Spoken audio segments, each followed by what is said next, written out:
ግንቦት 21 ቀን የእመቤታችን የእናታችን የቅድስት ድንግል ማርያምን ዓመታዊ ክብረ በዓል ደብረ ምጥማቅ ብለን እናከብራለን ብለናል። ይህንን ክብረ በዓል ስለምንድን ነው የምናከብረው? እናታችን እመቤታችን ቅድስት ድንግል ማርያም በዚህ ዕለት ምን ያደረገችበት ዕለት ስለሆነን የሚለውን ስንመለከት በዛሬዋ ዕለት የአርያም ንግሥት የሰማይና የምድር እመቤት የሆነች የሰውነታችንን መመኪያ የሆነች እናታችን እመቤታችን ቅድስት ድንግል ማርያም በምድረ ግብፅ ለተከታታይ 5 ቀናት የተገለጸችበት ዕለት ነው። ዛሬ ደብረ ምጥማቅ ብለን ግንቦት 21 ቀን ስናከብር ክብረ በዓሉ ግንቦት 21 ቀን ብቻ አይደለም። ከግንቦት 21 ቀን እስከ ግንቦት 25 ቀን ያሉት ተከታታይ 5 ቀናት ላይ እመቤታችን እናታችን ቅድስት ድንግል ማርያም የተገለጸችበት የመገለጽ በዓሏ ነው።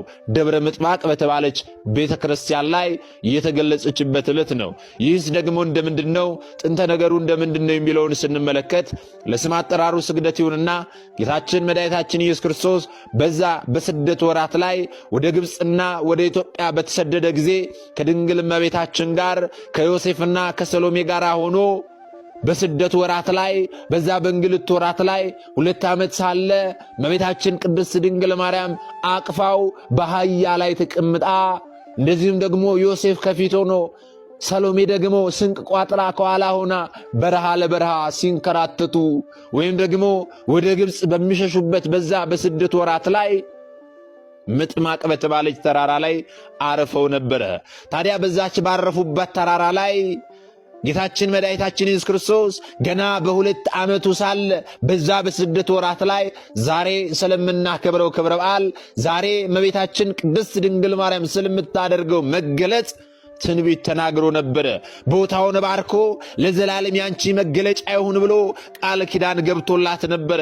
ከዚህም በተጨማሪ ደግሞ መጽሐፈ ስንክሳራችን ግንቦት 24 ቀን ላይ ተመዝግቦ እንደምናገኘው ጌታችን መድኃኒታችን ኢየሱስ ክርስቶስ ከእናቱ ከመቤታችን ከቅድስት ድንግል ማርያም ከዮሴፍና ከሰሎሜ ጋር ወደ ግብፅ ወረደ ይላል። ያን ጊዜ እርሱ ጌታ የ2 ዓመት ሕፃን ልጅ ነበረ ይላል። ወንጌላዊ እንዳለ የእግዚአብሔር መልአክ ለዮሴፍ በሕልም ተገልጦ ተነስተ ሕፃኑንና እናቱን ይዘ ወደ ምድረ ግብፅ ሽሽ፣ ተመለስ ብዬ እስከምነግር ድረስ በዚያው ኑር አለው ይላል። አስተውል እግዚአብሔር ቤተሰቦች፣ ይህንን መጽሐፈ ስንክሳራችን ላይ እናገኛለን። ታዲያ በዛ በስደት ወራት ነበረ፣ በዛ በእንግልት ወራት ነበረ እቺ ዛሬ የምናከብራት ምጥማቅ የምትባል ተራራ።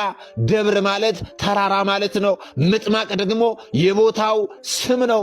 ያንንም ጌታችን ያወጣው መጽሐፈ ስንክሳራችን እንደሚናገረው ጌታችን መድኃኒታችን ኢየሱስ ክርስቶስ በቦታው ላይ ካረፈ በኋላ እመቤቴ እናቴ ድንግል ማርያም ሆይ አላት፣ በዚህ ቦታ ቤተ ክርስቲያን በስምሽ ይሰራ ዘንድ ወቂ አላት። ቤተ ክርስቲያን በዚች ቦታ ላይ በስምሽ ይሰራል አላት። ይህ ቦታ ላንቺ መገለጫ ይሆናል አላት።